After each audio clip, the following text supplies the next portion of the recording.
States. Tonight, for the first time, she has chosen to tell her story, from the private flirtation with President Clinton to the public nightmare of the aftermath. Miss Lewinsky, who had just turned 22 when she first met Bill Clinton, is now 25. She has done this interview with no payment of any kind, and we could ask her whatever we wanted. There are, however, some restrictions still imposed on her by the Office of the Independent Counsel, headed by Kenneth Starr. Only one of them affected this interview. Miss Lewinsky is unable to comment on the conduct of the prosecutors or their investigation, including the traumatic day that she herself was first interrogated. But I am free to report on the events of that day. So, here now we bring you Monica in her own words. Monica, you have been described as a bimbo, a stalker, a seductress.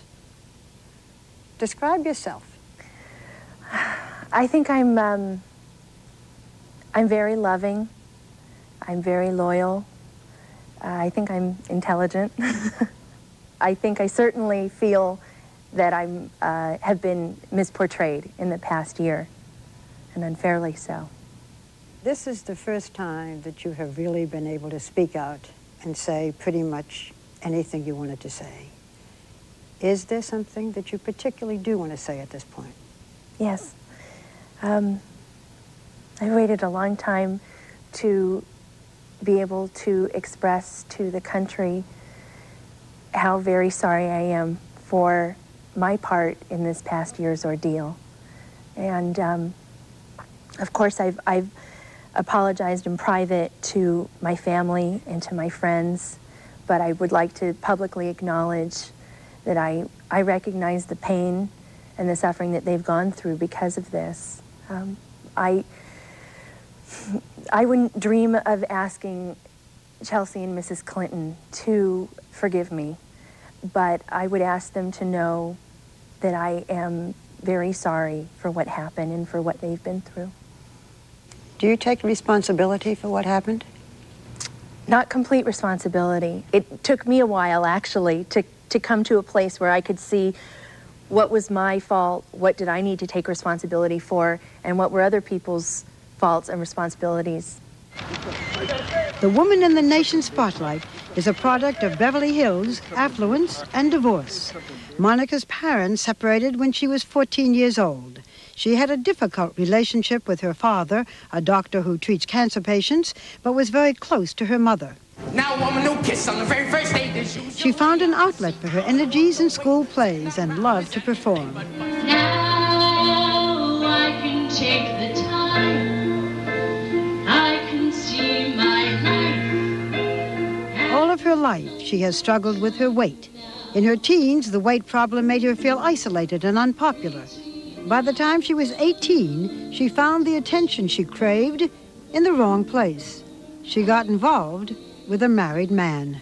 While you were in high school and then in college, you had an affair with a man who worked at your high school named Andy Blyler.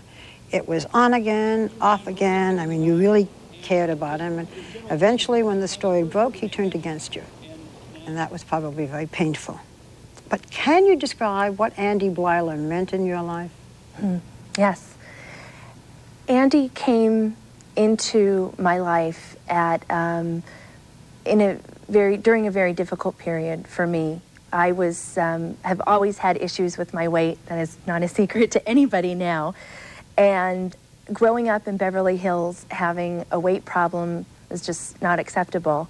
And Andy brought to my life a feeling of beauty and sensuality and being wanted and being comfortable with myself. He brought me something, I think, which is a big part of who I am today, which is, for me, and I know it's funny, but is being comfortable with my sensuality. So. One juror at the grand jury asked you why you kept having affairs with married men. Why did you? Why do you? I have to say that was the most difficult question to answer in my entire experience with the grand jury. It was the most pointed question. For first, I hope I never will have, I know I never will have an affair with a married man again. I have to pray about that. But clearly, to me, what I've come to see is that that happened because I didn't have enough feelings of self-worth, so that I didn't feel that I was worthy of being number one to a man. And so you had to take whatever you could get? Mm-hmm. You came to Washington as an intern. Were you interested in politics? No, I wasn't. I was looking to get away from Andy in Portland, and it was a good opportunity. I thought it would be intriguing. You testified that shortly after your internship began, that you and the president began what you described as intense flirting. When did you see him? What was this intense flirting like? The first time I saw him was at an arrival ceremony. And my breath was taken away. I mean, he sort of stepped out onto the platform, and it was this man who was full of energy and sensuality and attractiveness.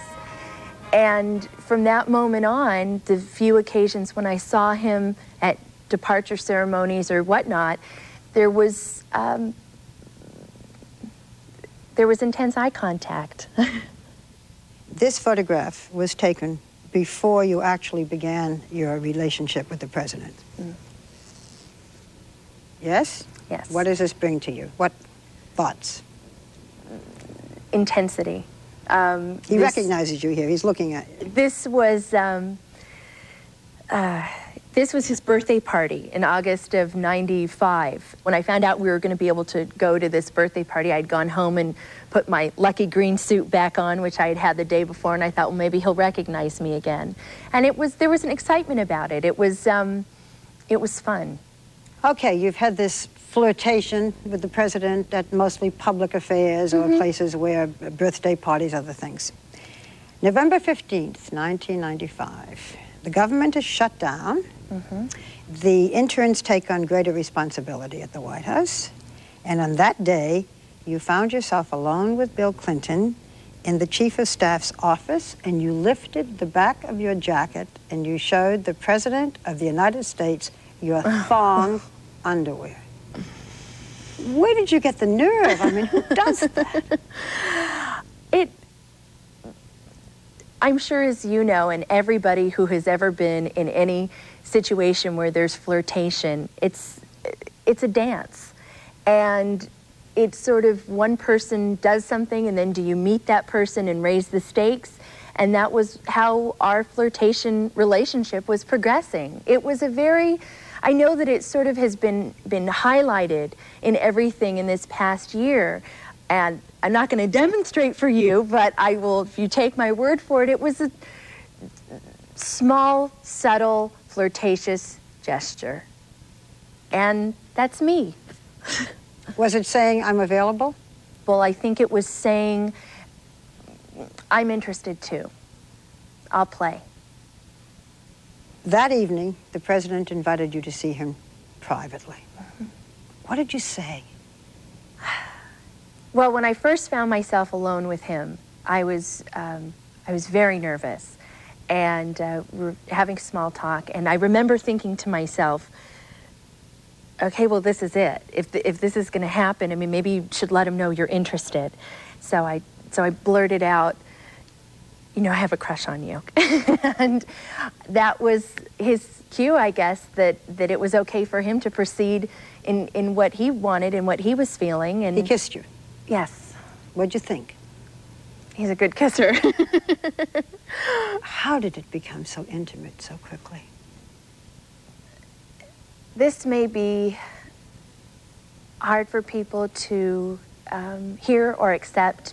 I said it before, I thought he was my sexual soulmate. And there was, I think when you allow yourself to open up that way, things happen. You are a very sensual young woman, passionate. Yes. Is Bill Clinton a sensuous, passionate man? gosh, I'll probably get in trouble for saying this, but Not in any more trouble than you have already been in, Monica. I have immunity. I'm okay. You have immunity here. For now.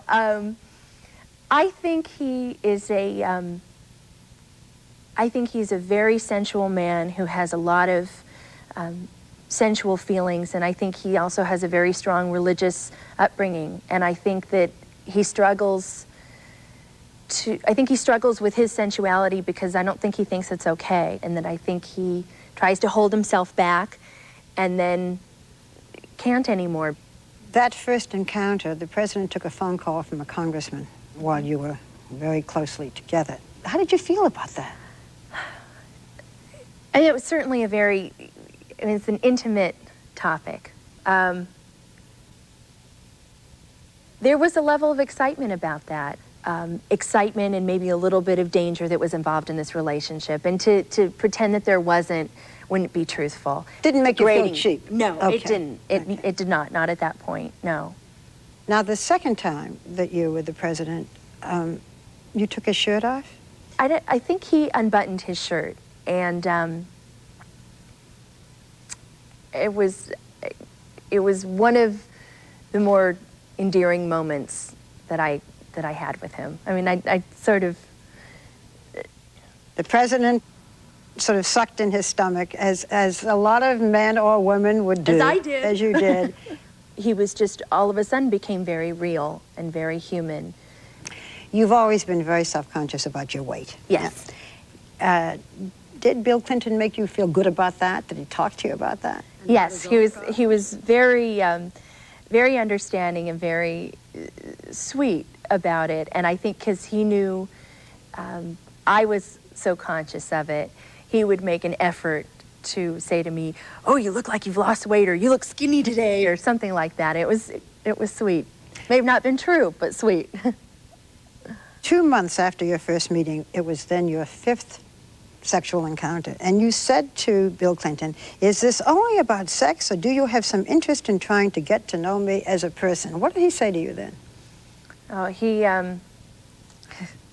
everyone would probably find it hard to believe. He started to tear up and told me that he never wanted me to think that, and that's not what this relationship was about. Did he say things that, why he was drawn to you? Yes. Like what? He said that I had a lot of energy and that I lit up a room when I walked in, and he was drawn to my energy, and he thought I was attractive, and he thought I was smart. Smart enough to sneak in and out of one of the most secure places in the world, the Oval Office. Ms. Curry's office is here, and that connects into the Oval Office, and there's a door over here that leads into a back hallway. And it was in that hallway and in the adjacent study and bathroom that many of her trysts with the president took place. Ingenuity triumphed over security. There are all sorts of ways to get in and out of there. I see. So it's not just in the Oval Office, out of the Oval No. Office. Did you or the president worry about somebody coming in and finding you? Yes. You did? Yes. Was this part of the thrill? It wasn't for me. I don't think it was for me. During those weeks, did you ever say to yourself, "I'm doing something wrong. This is bad for the president. This is bad for the country"? Did you ever think about that? Now with everything that's happened, I feel bad that I didn't, but I didn't at that time. I was enamored with him, and I was excited, and I was enjoying it. Monica, the president and you talked about how you could explain your frequent visits to the Oval Office, and he said that you could say that you were delivering papers to Betty Curry or just coming to see her. So from the very beginning, you knew that you had to deny this relationship. You knew that you had to lie. I had had a relationship with a married man before, and I knew the rules. So yes.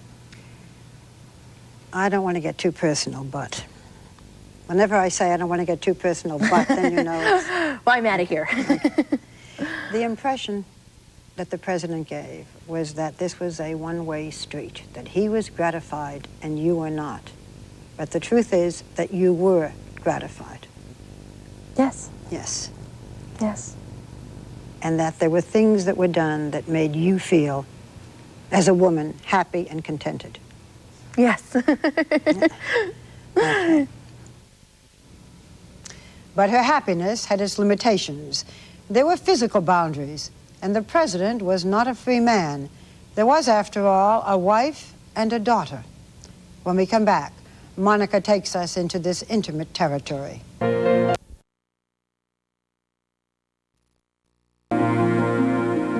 As we have seen, Monica Lewinsky's relationship with President Clinton began with a light-hearted flirtation and quickly became far more intimate.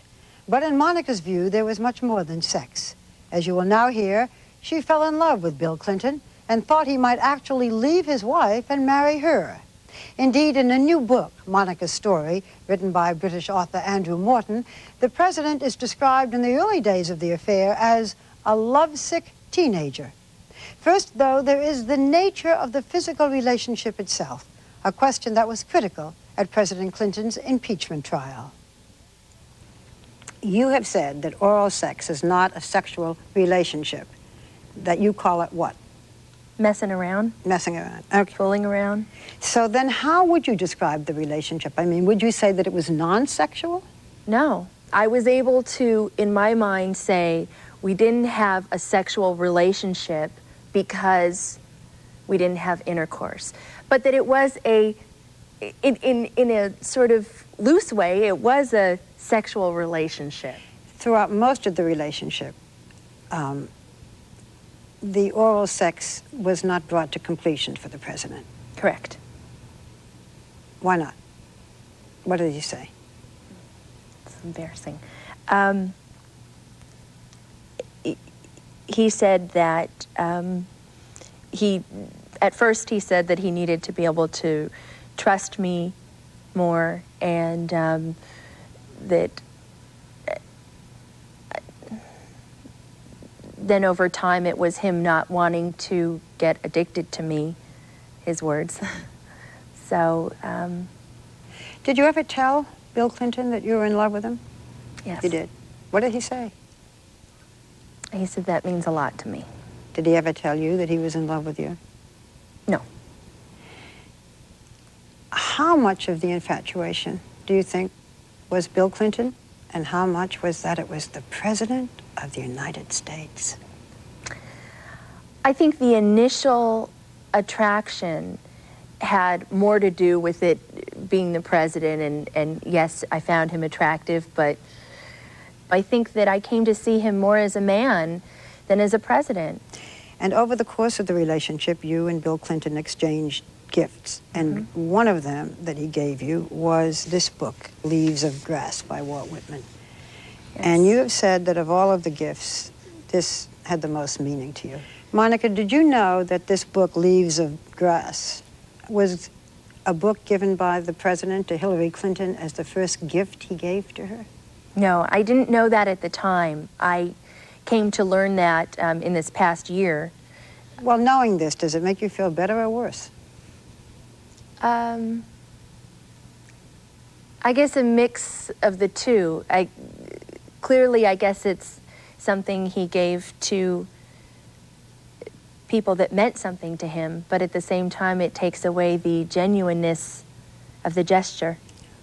In the early days of your relationship, Bill Clinton called you every 4 or 5 days. You had over 50 telephone conversations. I mean, that's an enormous amount of conversations, and most of them were late at night.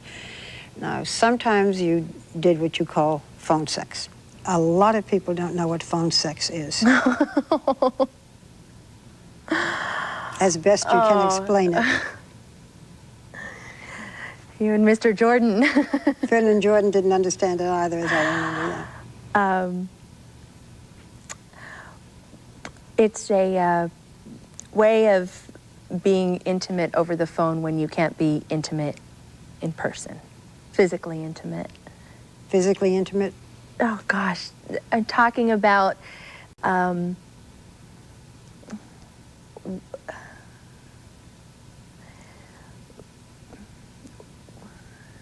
That's so embarrassing. What we would do if we could be with each other at that time. I think I get it. Good. It's fun. And during the relationship, you told friends that you thought that you and Bill Clinton might have a future together. Mm-hmm. You fantasized about marrying him. Mm-hmm. You even asked Vernon Jordan if he thought that the president would leave the First Lady at the end of his presidency. Did Bill Clinton say anything to give you hope that this might really happen? He did. The president and I were having a very intimate discussion, and he said that he wished he had more time for me. And I said, thinking, well, sure, you're pretty busy, you are the president, that, well, maybe in 3 years you might, when he doesn't have such a overwhelming job. And he said, well, I might be alone in 3 years. And I was very stunned to hear him say that. And so I said, well, I think we'd be a good team. And he said, well, what are we going to do when I'm 75 and have to pee 25 times a day? And so it was, I mean, that to me certainly indicated that it was a thought that crossed his mind. Did you ever meet Hillary Clinton? I wouldn't say that I've met her and spoken with her in a way that I would feel I know her. It was very briefly, more handshakes. Handshake. Monica, did you feel that you were in competition with Hillary Clinton? Sometimes. Sure. I think you need to look at that as that she was the wife of this man that I was in love with. When you saw Hillary Clinton, sometimes she was with the president, did he then acknowledge you in any way? Yes. Smiling, saying something? Yes. So he would be with her, but you would still know that he was looking at you or thinking of you. Mm-hmm. Did you ever think about what Hillary Clinton might be feeling or would feel if she knew? Did you ever think about Hillary Clinton? I did. I think I thought about her a lot, but I never thought she would find out. I was never going to talk about this publicly. Did you ever think about Chelsea? I did in... This is sort of a hard thing to explain, but because I cared so much about the president, and she means the world to him. I mean, she is the most precious thing to him. I had a very strong affinity for her, even having never met her, not having any interaction with her, and wanted good things for her. Now, approximately 5 months into the relationship, you were transferred to the Pentagon. Obviously, there were people who felt that you should be kept away from the president. The meanies. Well, you called them the meanies, but in a way, they were right, weren't they? I don't think so. I don't think that my relationship hurt the job he was doing. It didn't hurt the work I was doing. It was between us. And I don't think it was their business, actually. She was transferred, and the president did nothing to stop it. Instead, according to Monica, he promised her emphatically that if he were re-elected in the fall, he would, without fail, bring her back to work at the White House. After your transfer to the Pentagon, which was in April of 1996, you didn't see the president privately for almost a year. He was obviously trying to stay away from you. But you would show up again and again at public places where he would see you, hoping that he would then call you, see you, so forth. Why didn't you leave him alone and just get on with your life? Oh, I guess I take issue even with the way that's characterized. It was, we couldn't see each other because of the election. There was, and at least that's what I was led to believe. We talked on the phone even more after I left the White House, and that was where a lot of the relationship deepened. I would go to the public events to see him because that was the only place I could see him, and we would have our own intimate exchanges. At that point, I would not say that that was an issue of him wanting to get rid of me and I wouldn't leave him alone. After all, he was the one who had to pick up the phone and call me. I had no way to get in touch with him then. I couldn't send him a letter or call him. Ladies and gentlemen, the President of the United States. November 6, 1996, the day after Bill Clinton was re-elected. A welcome home ceremony for the triumphant president and vice president on the south lawn of the White House. Political appointees like Monica Lewinsky were invited. You've seen this picture before, but this was a big day for Monica. She was sure that the president would make good on his pre-election promise, that he would call and ask her back to the White House. She sat up all night. There was no phone call. It was devastating for me. That he didn't care. That he didn't call. You hear from someone for months and months, and all you're talking about is, I can't wait till I can hold you again. I can't wait till I can kiss you again. I'm going to bring you back. What do you want to do? Whatever you want. And he doesn't call. And I was young.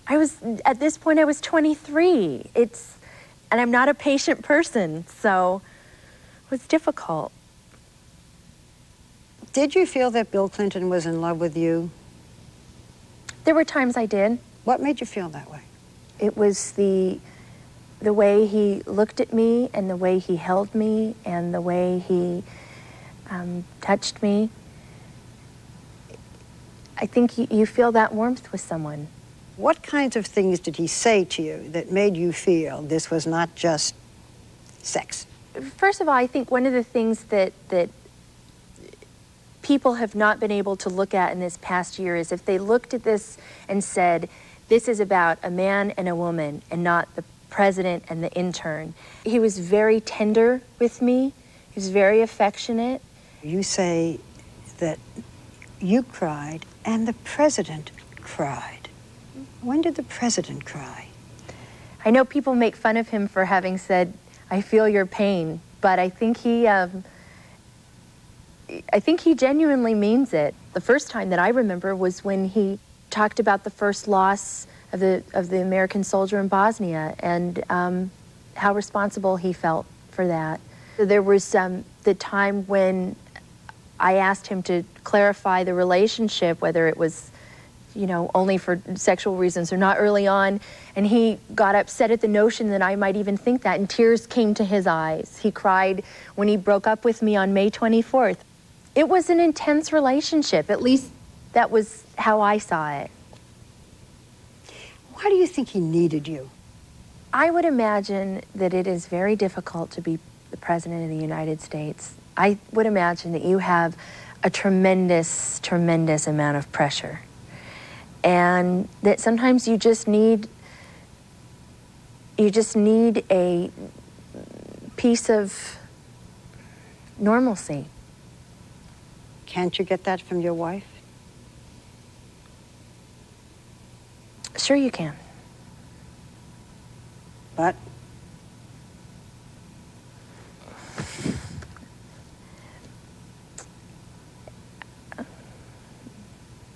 That's something for him to answer, not me. I'm sorry.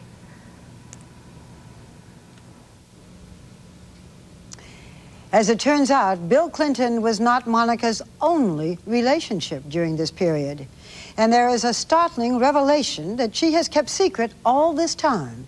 We will hear more about that when we come back. Genuine remorse? Or do you think he's just sorry that he got caught? When I think of the person that I thought was Bill Clinton, I think he has genuine remorse. When I think of the person that I now see as 100% politician, I think he's sorry he got caught. This special 2020 continues after this from our ABC stations. And now, Barbara Walters. The big questions remain. Why did Monica Lewinsky ever confide in Linda Tripp? Why didn't Monica's mother try to break up her daughter's relationship with Bill Clinton? And why did Monica continue to stay in the relationship when the president didn't seem to want her? All in all, it was getting to be a difficult time for Monica. And for the first time tonight, you will hear a startling revelation, one of the few secrets Monica has been able to keep until now. Now, when you were at the Pentagon, there was a 10-month period when you never had the chance to be alone with Bill Clinton. But you did have another man in your life. Yes. You emailed a friend that you had a sexual relationship with an older single man named Thomas, who worked at the Pentagon. How did you feel about Thomas? When I first met Thomas, I thought he was a brilliant, exciting man, and I enjoyed his company. And I had feelings for him, but not very strong feelings. Did the president know that you were seeing other men? Yes. I'd tease him about it and tell him he had competition. There is a revelation in the new book about you that concerns this relationship with Thomas. I think it's a very sensitive subject for a lot of people, and I think it's such a hot button for people that... Monica was clearly uncomfortable discussing the subject during our interview, but in the Andrew Morton book, Monica's Story, she reveals that during her affair with Thomas, she became pregnant. She had an abortion, and it so upset her that she began therapy. Still in love with Bill Clinton, she says, she never told him about the pregnancy. At the best of times, you would see Bill Clinton for brief encounters. Weeks, sometimes months would go by without you seeing him. Twice he tried to break up with you. I mean, after being treated that way, why didn't you walk away? I wanted to, a lot of times. Where was your self-respect? Where was your self-esteem? I don't have the feelings of self-worth that a woman should have. And that's hard for me, and I think that's been a center of a lot of my mistakes and a lot of my pain. When the Linda Tripp's tapes were released, there was one in which you were sobbing uncontrollably. I'll let you listen to it. I was upset. I'm just not like I am now. I can't take it anymore. I know. I just can't.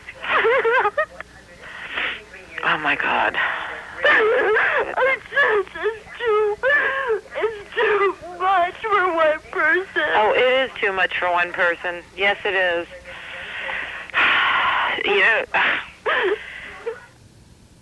Do you remember what made you feel that way?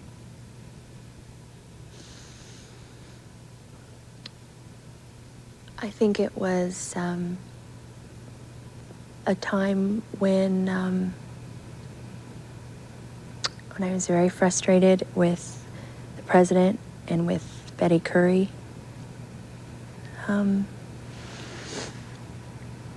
Tough days.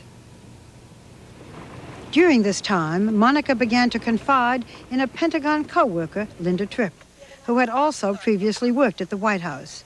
Tripp was known to gossip about the president and about goings-on at the White House. How did it come about in the first place that you began to confide in Linda Tripp? This is actually something that I don't think people have really understood in this past year, and it's important to understand it.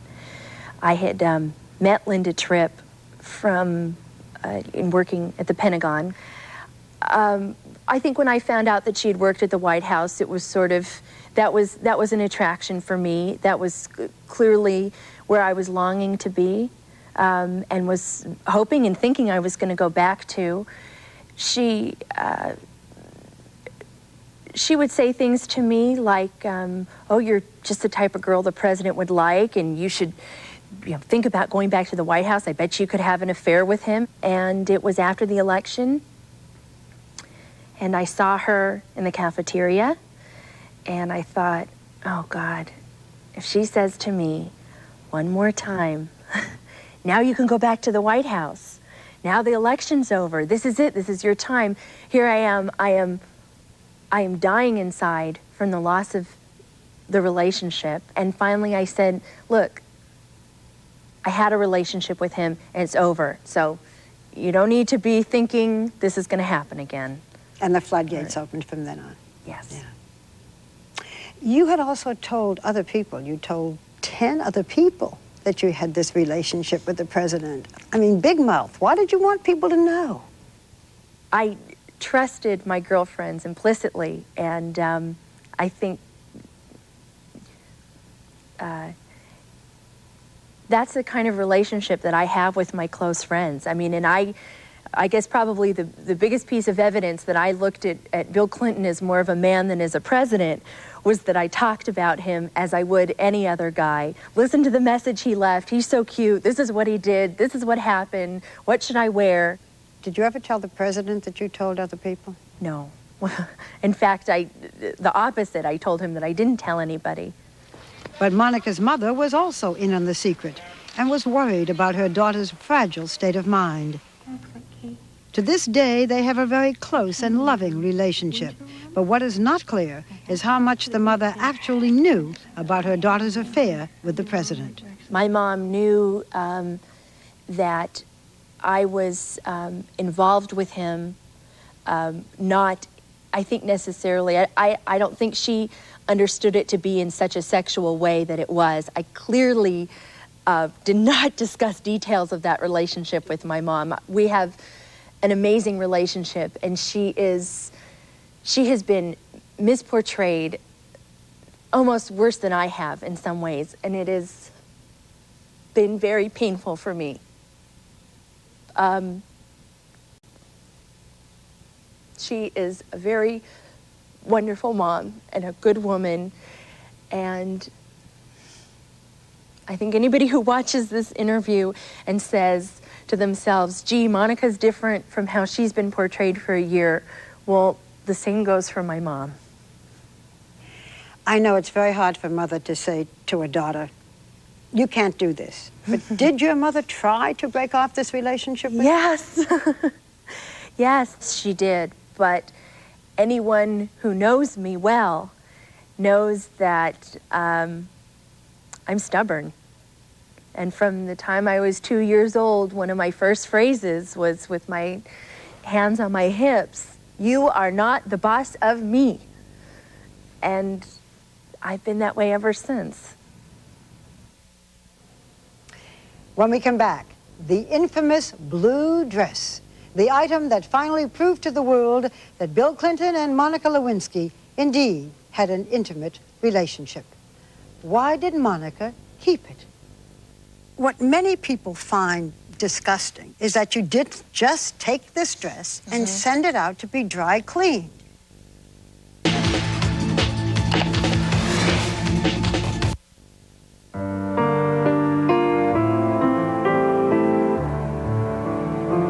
There have probably been more questions asked about the now infamous stained blue dress than about almost any other aspect of Monica and the president's affair. Without this dress, there might never have been proof that there even was an affair. But why did Monica keep the dress in the first place? Did she consider it a souvenir of her love? And why on earth did she confide in Linda Tripp? The answers now from Monica in her own words. The famous blue dress. What dress? That now famous blue dress. On February 28, 1997, Betty Curry called and invited Monica to attend the president's radio address at the White House. Monica ran home to her Watergate apartment and put on a blue dress from the Gap. And then, after the address, and for the first time in 10 months, she was alone with Bill Clinton in the Oval Office. This was the most intimate of their meetings. On this occasion, they went further than ever before. And Lewinsky's dress became stained in the process. Monica says she went home that afternoon, put the dress away, and never noticed the stains until the next time she thought of wearing it. What did you think the stains were? At first I didn't know, and I thought, oh, this is dirty, that's weird. And then it came to my mind that the last time I had worn it was when I was with the president. And I thought, oh no. And it was funny to me. The whole subject of the dress has been one of those topics this past year that I know it's a lot more fun to think that I kept it as a souvenir, to think that I cherished this and I would never clean it, and I was some sick, deranged person who kept this as a trophy, but that's not what it was. What many people find disgusting is that you didn't just take this dress and send it out to be dry cleaned. What happened was, I have a lot of clothes, and the next time when I had gone to put on this dress, when I believe it was the time that I noticed it was soiled, it didn't fit. I'd gained weight. So it was sort of this frustration, oh, this thing doesn't fit anyway. I threw it in the closet. And it was funny. I had mentioned it to my girlfriends. We laughed about it. With one, I even joked, gee, maybe he'll pay for the dry cleaning. It was, and it never thought that this was something that was serious or incriminating. Of course not. It wasn't an issue. I was never going to talk about this relationship. Why did you tell Linda Tripp about this dress? Because it was funny. It was funny. And then she told you, save this dress. Yes. Listen to this tape. I don't trust the people around him, and I just want you to have that for you. Put it in a baggie. You put it in a Ziploc bag. What for, though? I don't know, Monica. It's just this nagging, awful feeling I have in the back of my head. So Monica did save the dress, and this is one secret she says she kept, even from her mother, until Linda Tripp told prosecutors about it. One of the other things that people don't understand is you gave the dress to your mother. What kind of a woman saves a dress? There have been a lot of things that have been said about me, my mother, and my family that are not true, and that is one of them. My mom did not know about this dress until the rest of the world first heard of this dress. And it was, I think, a few weeks into this nightmare, and it was on the TV, and she turned to me and she said, what is this about this dress? Is this one of these crazy things that they keep talking about? And I looked at her and I said, well, and she said, well, where is it? In your apartment in New York. And she just looked at me, and we were both so paralyzed with fear, and I didn't have immunity yet, and I was terrified of the way I was being watched, how I was being monitored. I didn't know, and I thought, okay, I could wash this, I could destroy this. I knew at that point, I knew that was obstruction of justice, and I was in enough trouble already. Ken Starr's people didn't know you had this dress. Why did you turn it over to them? Because I had to. Getting and keeping my immunity became very important to me, and I needed to take care of myself and my family. No one else was worried about me. Did you feel you had to then tell the truth about absolutely everything, including this dress? You bet. And I did. If it had not been for the DNA evidence, the president might never have admitted his relationship with you. Mm-hmm. Linda Tripp now says she did you a favor. No. If there was a parade and I said to you, Ms. Walters, come stand here for the best view of this parade, and I planned actually secretly to push a piano out of the window to fall on your head, and then at the last minute I pulled you out of the way so that the piano didn't hit you, and then said, I saved your life. It's ridiculous. It's ludicrous. This dress is one of the most humiliating things that has happened to me. Every man that I have met since this thing has happened eventually says to me, so what's the real story with the dress? And it's humiliating. I wish I hadn't had it. Will this dress be returned to you? I don't know. If it is turned over to you as your property, what will you do with it? I'll burn it. When we come back, what Monica calls D-Day. The president tells Monica that the relationship is over. What did he say? and how did she handle it? You would scream at him sometimes over the phone. I mean, you would scream at him in person. You would threaten him. The President of the United States.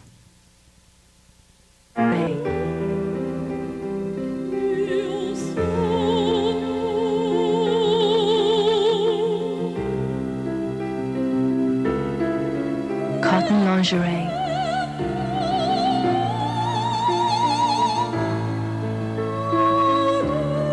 This, too, is Victoria's Secret. I did not have sexual relations with that woman, Miss Lewinsky. That woman, Miss Lewinsky. What was your reaction when you saw this? That woman, part of the quote, was so very harsh, and it was hurtful. More of Monica Lewinsky when this special 2020... Once again, Barbara Walters. We return now to Monica Lewinsky in her own words. What had begun as a relationship of intimate encounters and amorous phone calls was now turning sour. The president, it seems, was trying to find a way out. You will hear an amazing admission, Monica says, he made to her about his marriage. And you will learn now how the unraveling of her romance turned into the most terrifying year of her life. Let's turn to May 24th, 1997.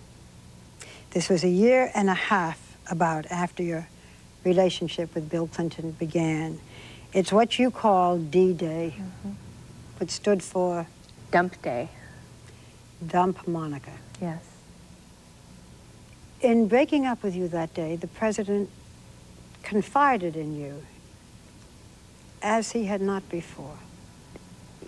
He talked about difficulties that he's had in his life and in his private life. Monica later told investigators that Bill Clinton said he had led a life of lies and deception ever since he was a small boy. According to Monica, the president said that he had been with hundreds of women until the time he was 40, and at that time he considered divorce and leaving politics, but decided to try to make his marriage work and to, quote, be good. According to Monica, he told her that they could remain friends and that he could do a lot for her, but that their relationship was not right in the eyes of God. I was heartbroken.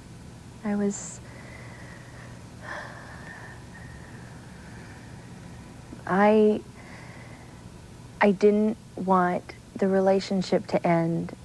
You want so badly to hold on to this thing that you want, and it hurts. You said that when you left Bill Clinton's office that day, you sobbed in the arms of Betty Curry. And there were times when she escorted you into the president's office and left and so forth. Do you think that Betty Curry was an enabler? I certainly know that this relationship could not have continued the way it did when I was at the Pentagon and the president was obviously at the White House without Betty. In retrospect, do you think that Betty Curry knew about your relationship with the president? She strikes me as the type of woman that probably wouldn't even have allowed herself to think that. She certainly knew that there was a personal relationship there, something that caused me great happiness and great distress. A scene that has been talked about and written about was when you went to the White House, an unscheduled visit to see Bill Clinton. And you were told at the gate that he was meeting with a woman, a journalist named Eleanor Mondale. You got mad, you stalked off, and angry Bill Clinton called you later and said, Monica, you made a stink. He was furious. Where were you at that point in your head? I was at the end of my rope. I mean, this was... I don't know that people can understand the push and pull of this relationship. I mean, how confusing it would be for me to, on the one hand, have someone saying things to you, I promise this, I promise that, I care about you, I don't want to hurt you, I want to take care of you, and then the actions are something different. And then you get into a fight, and then you make up. And then he says everything's okay and I miss you, and then he doesn't want to see you. It's pretty tough emotionally. Towards the end of the relationship with Bill Clinton, you had many arguments. You would scream at him sometimes over the phone. You would threaten him. The President of the United States? I didn't see him as the President of the United States. I saw him as a man, and that was how I treated him. Were you then out of control? Mm-hmm. Yes. I think that's, for someone like me, who's a very passionate, loving woman, I think you often get close to that line. And I went through a very difficult period, and I could not recognize that I needed help. And I needed to be on some sort of antidepressant. Much later on, after everything with Ken Starr, after the affidavit, this past year, you were put on medication, yes? Yes. One of the things that perhaps people don't understand is that once he broke off the sexual relationship, Bill Clinton continued to have conversations with you, meetings with you. Yes. It isn't the end is the end and that's it. No, no. But I also have to add that there was another element to all this, which was my job. And I had lost my job, and I had been promised that I could come back. You know, other women have had sexual relationships, and they don't expect that out of it is going to come a job. I never expected that out of this relationship would come a job. But you never then in a million said, years. you got to help me get a job. No, what happened was that he promised me on April 6th, 1996, when I had to leave the White House, Okay. He promised me, and he said to me, I promise you, if I win in November, I'll bring you back like this. Okay, and he didn't, so he didn't keep his promise. Mm-hmm. So you could have said he didn't keep his promise, he didn't get me a job, so be it, but you held him to that. I did. I did. Towards the end of this relationship, you were a real pain in the butt. You bet. You bet.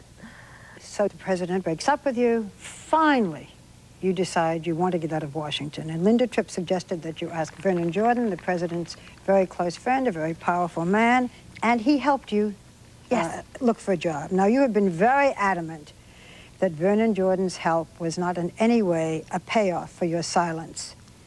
But then tell us why you think he was helping you. I don't think I've ever said that I thought Mr. Jordan's assistance had nothing to do with the fact that the president and I were at least friends. But I was never promised a job for my silence. Your feeling was that the president had said to Vernon Jordan, help her? Do you think that Vernon Jordan knew that you had an affair with Bill Clinton? I don't know. Well, you told him at one point something about it. What did you say? After I'd asked him if he thought the president would always be married to the First Lady, and he said, yes, he should. Yes, he will, as he should. But then Mr. Jordan said, but maybe you'll have an affair with him when he's out of office. And that was just startling to me. And I said to him, well, I already did have an affair with him, but we didn't have sex or everything but sex or something like that. An affair without sex, still called an affair? I think so. I consider that I had an affair with the president, and we didn't have sex. Well, intercourse. So. Monica, I never know where to go with that when I read about it. Did you ever try to have intercourse? Uh-huh. What happened? I actually had always thought we eventually would. I mean, there really was never a question for me. I think most normal people would think, well, sure, you're going to have an affair, you're going to make love, and it's going to be great, or you hope it's great. But when we first spoke about it, actually it was during the election, and he said, I can't do that. And I said, what do you mean you can't do that? And he said, well, when you get to be my age, you'll understand there are consequences for those kinds of things. And I got really upset, because to me, that completes a relationship. I felt it was unfair to me, having been in this relationship and having been a part of this, that I would never know what it was like to be that intimate with him. But I don't think we ever tried. I think I tried to get him to want to have sex with me. Okay, but it never actually happened. In December of 1997, More than 8 months after the end of your physical relationship with Bill Clinton, Paula Jones' attorneys named you as a potential witness in their civil suit against the president. The president called to tell you this at about 2 o'clock in the morning. He often called you late at night. Were you frightened? Terribly. Terribly. Were you amazed? Yes, I was astounded. I mean, this really was the beginning of the nightmare. But the nightmare would only get worse, as Monica found herself facing threats of prison with what seemed to her no way out. I have never been so afraid my entire life. Together, looking back on Nightline tonight. You're watching this now. What do you think? I felt like a piece of trash. I felt dirty, and I felt used, and I was disappointed. Felt he was being serviced? It was the impression?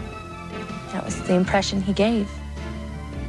More of this special 2020. As her romance fell apart, Monica at first thought she could control events. There was a devious game of hide and seek with gifts that the president had given Monica, and that had been subpoenaed by Paula Jones's lawyers. Most of those gifts wound up under the bed of the president's secretary, Betty Curry. Curry's story and Lewinsky's differ as to whose idea that was. And then there was Linda Tripp. When she said she would tell the truth about Lewinsky's affair if asked by lawyers for Paula Jones, Monica panicked. She begged Tripp to conceal the relationship, even offering her mother's vacation home to Tripp as an inducement to lie. And Monica later gave Tripp 3 pages of notes, the so-called talking points, to use as possible guidelines for Tripp's affidavit. Let's talk about those infamous talking points. Now, Linda Tripp says that she believes that the notion that you wrote those on your own is about as likely as you co-authoring the Gettysburg Address with Lincoln. Mm-hmm. Now, you testified that you wrote these yourself. Mm-hmm. So her question is, and the question of other people is, how were you able to use those legal terms? I mean, you're not that informed, you're not that smart. Did anyone help you with these talking points? No. I had been working on my own affidavit with my attorney at the time. I've been told by the prosecutors and by my own attorneys I should go to law school. I guess I have a knack for it. I sat down at the computer and I typed it out. You finally did file a false affidavit saying that you did not have a sexual relationship with the president. Did you know that you were committing perjury? No, I think I knew I was lying, but I had no knowledge, I had no idea what all the different elements of perjury were at the time. Were you trying to protect the president? I was trying to protect myself and the president and my family. The president never told you to lie. No. But he also never told you to tell the truth. Correct. You told Linda Tripp that one of the main reasons that you were going to deny the sexual relationship in your affidavit was for fear of your life. You said, I would not cross those people for fear of my life. Who were those people, and what did you think they would do? That was not a very truthful statement that I made to her at that time on the tapes. I think I was trying to get Linda to keep my secret and trying to use anything and anybody that would do that. So whether it was my mom, whether it was Mr. Jordan, whether it was something the president said, whether it was fear, whatever it was that I could do, whether it was a condo in Australia, I didn't want her to tell my secret. Linda Tripp recently said that you passed on White House threats to her. Did you do that? No. January 16th, 1998. Linda Tripp asked you to meet her at the Ritz-Carlton Hotel near the Pentagon. There you were confronted not only by Linda Tripp, but by members of Ken Starr's staff and by FBI agents. What happened that day? My attorneys have agreed with the Office of the Independent Counsel that I would not discuss the details of that day in this interview. Due to her unusual immunity agreement with Ken Starr, Monica is not allowed to discuss that day with members of the news media, which includes me. But her lawyers interpreted the immunity agreement in such a way that she was able to tell British author Andrew Morton about it. And it is described in vivid detail in his book. 2 armed FBI agents led Monica to room 1012 in the Ritz-Carlton Hotel, where there were 6 members of Ken Starr's staff waiting for her. For hours on end, they threw questions at her. Monica was threatened with 27 years in prison for perjury, witness tampering, and obstruction of justice. But even worse for Monica, she says, the prosecutors also threatened her mother with criminal charges because of statements Monica had made on the Linda Tripp tapes. Those statements, if true, might have implicated her mother in the obstruction of justice. But the prosecutors promised Lewinsky immunity then and there if she told them everything, and wore a wire to record conversations with Vernon Jordan, Betty Curry, and possibly even the president. The confrontation, according to the book, was at times tense and ugly. Monica describes one prosecutor as a revolting specimen of humanity, another as a pit bull who mocked her when she asked to call her mother. And when she wanted to call her lawyer, prosecutors discouraged her. After 12 hours resisting the demands of prosecutors, Monica's family hired attorney Bill Ginsburg, and Monica finally went home. You learned that day that Linda Tripp had taped your conversation. You didn't know then that she had taped other things. But how did you feel when you learned for the first time that she taped you? Gutted and violated and betrayed and scared. I understand that you're restricted in the events of those days and what happened when you were in the room with Ken Starr's people and the FBI agents. But you can tell us how you were feeling. How did you feel that day? What were your emotions? Oh, I was petrified. I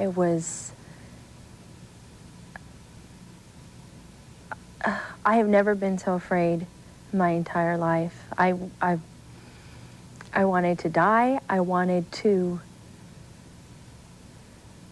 kill everybody in the room. I was just very, very scared. As we talk now, today, is there anything you're afraid of?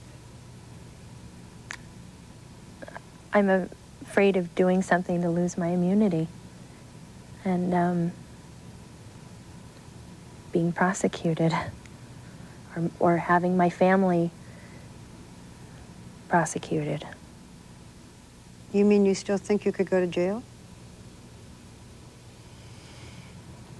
I learned things this past year and saw things this past year that I didn't know happened in this country. And yes, I worry about that. Have you ever met Ken Starr? Have you ever talked to Ken Starr? No. What do you think of Ken Starr?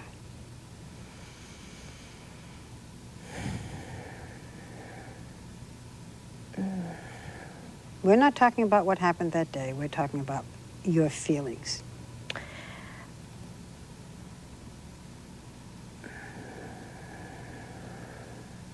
I'm too afraid to answer that.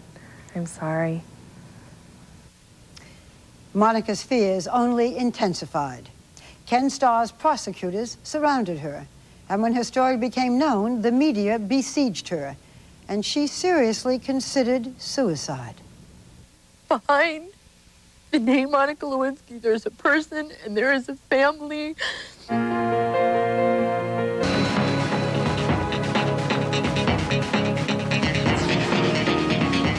Desperate months for Monica Lewinsky. Every detail of her life became public knowledge. She didn't have immunity from prosecution, and her lawyer, Bill Ginsburg, she says, was failing her. And worst of all, the president was denying that he'd had any relations with her. He almost seemed not to know her name. But at the beginning, her greatest fear was what Ken Starr's prosecutors might do to her and to the president. After this session, with the prosecutors and the FBI, you and your mother went back to her apartment at the Watergate. Tell me about that night. We were manic, and we were so afraid that any minute we were going to be arrested, and not knowing, for me, I was constantly thinking at that point, how am I going to protect the president? How am I going to let him know? How is he going to be helped? And I knew he was going to do the deposition the next day, and I was racking my brains trying to think of anything. Could I get in a taxi and go to Betty Curry's house? Could I call Bruce Lindsay, whom I had never met or spoken to? Who could I call? What could I do? Could I go stand outside where he was going to do the deposition and hold a sign? Don't do it. Anything. What did you do? That night, I couldn't do anything. I couldn't put myself or my mother in that jeopardy. Did you think of running away? Mm-hmm. We figured that that all the airports would be staked out, and that it's my mom lay awake all night watching me sleep and made me take a shower with the door open. And because she didn't want me to hurt myself. She was afraid you might do yourself harm, kill yourself? That bad?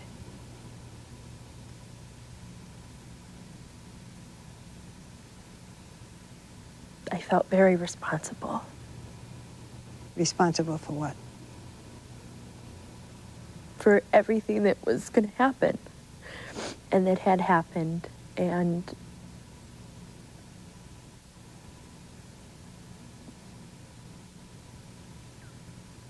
I didn't want him to get into trouble. You were worried about Bill Clinton? More than about yourself? More than about your mother? No, I was worried about my mom more than I was worried about the president. And then I was worried about the president. And then I was worried about myself. And then 5 days later, the story broke. Everyone in the country now knew Monica Lewinsky. Unfortunately. Did Betty coach the president? Hey, pal, get your arms off her. I don't even know how to begin to describe what it was, but it was to see my face on TV, to read my name in the newspaper, to see and know that people are learning about my little relationship, my private relationship, and that there were all these people that I cared about were going to be in trouble. You've told friends that at one time or another, your mother and your father, because of things that were revealed, the most personal things about them, that each of them considered taking their own lives? It was that bad? They did?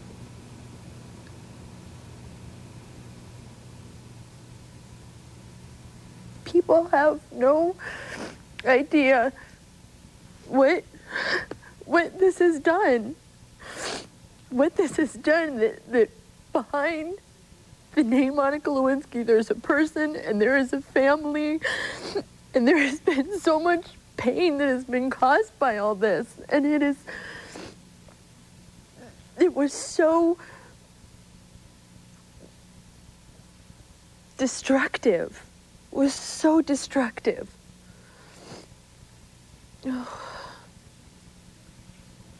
I don't want to cause you more pain as we talk, but one of the lowest points of this past year has to be when your mother was forced to testify, or asked to testify before the grand jury, and she broke down and sobbed on the stand.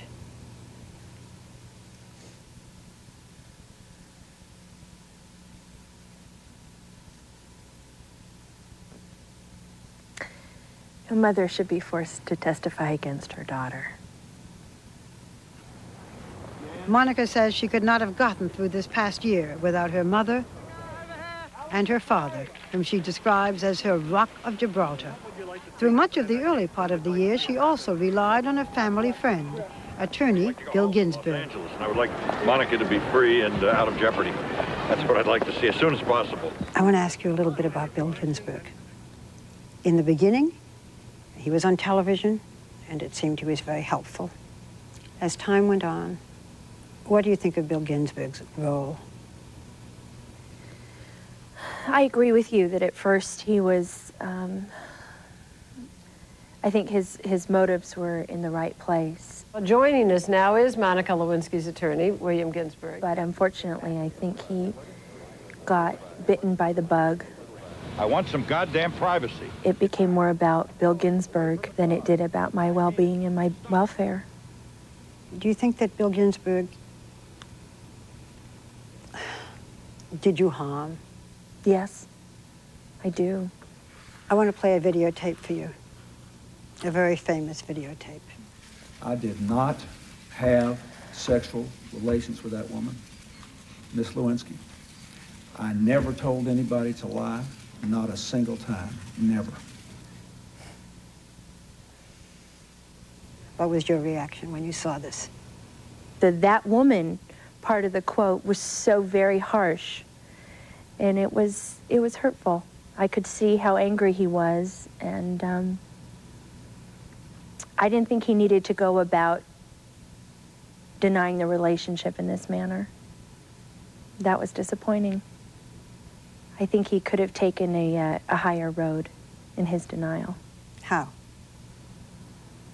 It still would have been he said, she said, if he had said, Monica and I were friends, she's a great woman, she's a bright woman, I don't know why she's saying these things. So Monica was bewildered and hurt, but did she still love Bill Clinton? Indeed, does she still love Bill Clinton? And what does she think of Linda Tripp? Linda Tripp says she would like to give you a hug. What would you like to give Linda Tripp?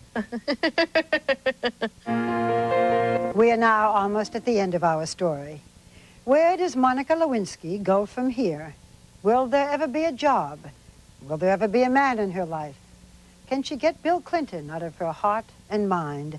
And can she ever live down the reputation that it was she who pursued Bill Clinton?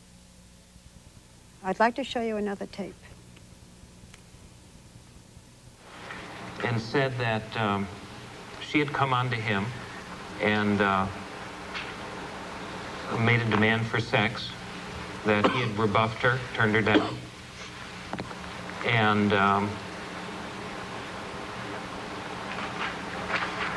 that she threatened him.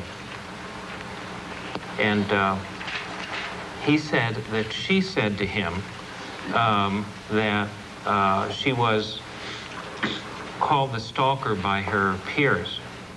Sidney Blumenthal, the aide to President Clinton, saying that you were a stalker. The whole country then felt, if they hadn't before, that you were a stalker. Now, Bill Clinton deliberately smeared you. Mm-hmm. That was the defining moment when I really knew and fell out of love with him. And that I knew at that moment that he was definitely not the person that I had ever thought he was. This past summer, you were offered immunity, finally. And you were then required to discuss every intimate detail, every sexual detail of your relationship before a grand jury. It must have been excruciating. It's very, very violating. Very violating. There is the question of why you offered so many intimate details to the prosecutor. I mean, why, for example, tell them about that cigar business, you know? Well, they would never have known, would they? You hadn't told them? No, they did know. They did know? They did know, especially from calling my girlfriends before the grand jury. You teased about this with your girlfriends? Well, sure. Well, I mean, that's the kind of relationship that we had. And still do have. We're tight, and so I was afraid if I sort of just answered the question as they asked them and didn't give the full information, that then they'd think I wasn't telling the truth and they'd take my immunity away. Your father had told me, we did an interview together before President Clinton's admission, that he didn't know if you had sex with the president, and he didn't want to know. And then this testimony where he must have known. And I think it's hard for him when the man who hurt your baby is the President of the United States. You can't go out and express your anger, or you can't go beat the guy up.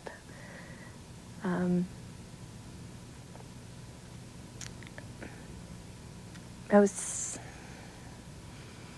a low moment. Indeed, I did have a relationship with Miss Lewinsky that was not appropriate. In fact, it was wrong. It constituted a critical lapse in judgment and a personal failure on my part for which I am solely and completely responsible. You're watching this now. What do you think? I felt like a piece of trash. I felt dirty, and I felt used, and I was disappointed. Felt he was being serviced? Was the impression? That was the impression he gave. In retrospect, do you think that Bill Clinton really cared about you? Some days I think yes, and some days I think no. Do you think he has any genuine remorse? Or do you think he's just sorry that he got caught?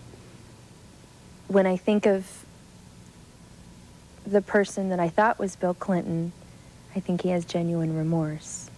When I think of the person that I now see as 100% politician, I think he's sorry he got caught. How did you spend your time this past year? I worried. But a few months into it, my stepmom, Barbara, got me into knitting. So I started to knit, and I've knit quite many scarves and still trying to finish my first sweater. So everybody you know has a scarf? Pretty much so. Pretty much so.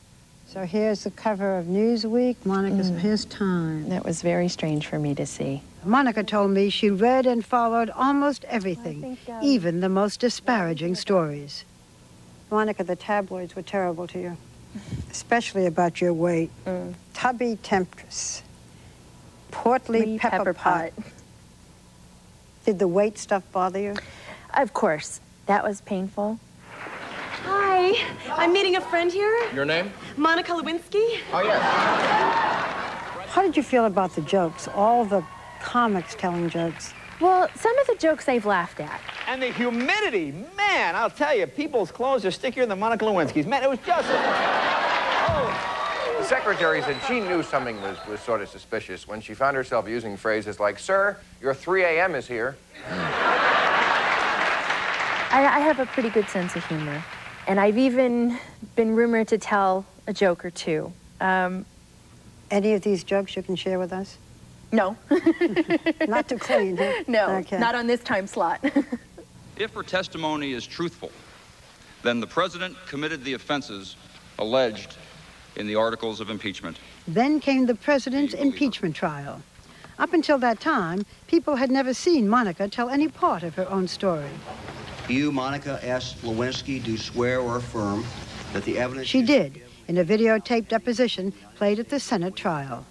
Some of the House prosecutors said that you were trying to protect the president. Were you, even then, trying to protect Bill Clinton?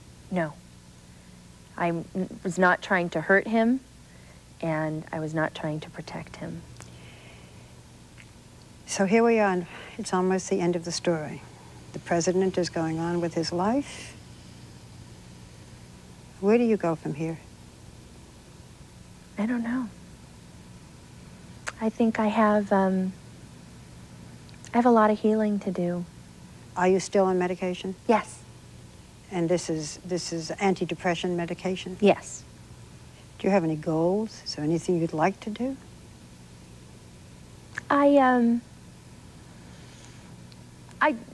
I'd like to make a contribution to society, a good contribution this time, I think.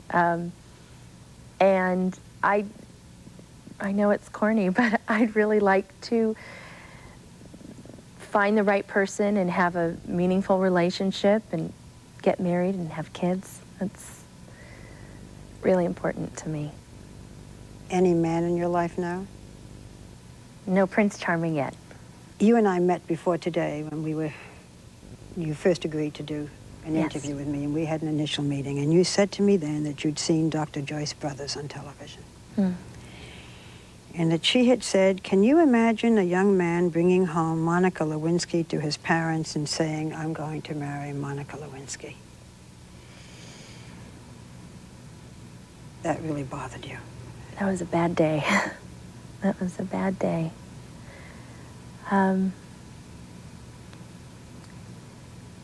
There have been some nights where I have just stayed awake crying, thinking about how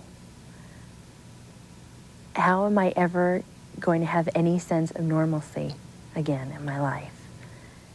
Linda Tripp says she would like to give you a hug. What would you like to give Linda Tripp? Oh, nothing. What do you think of Linda Tripp? I pity her. I would hate to be her. She is not me. Have you learned anything from this experience? I've learned a lot. I've learned a lot. I've learned how important family is and how to honor that and to cherish that. I have learned the true meaning of friendship. I have really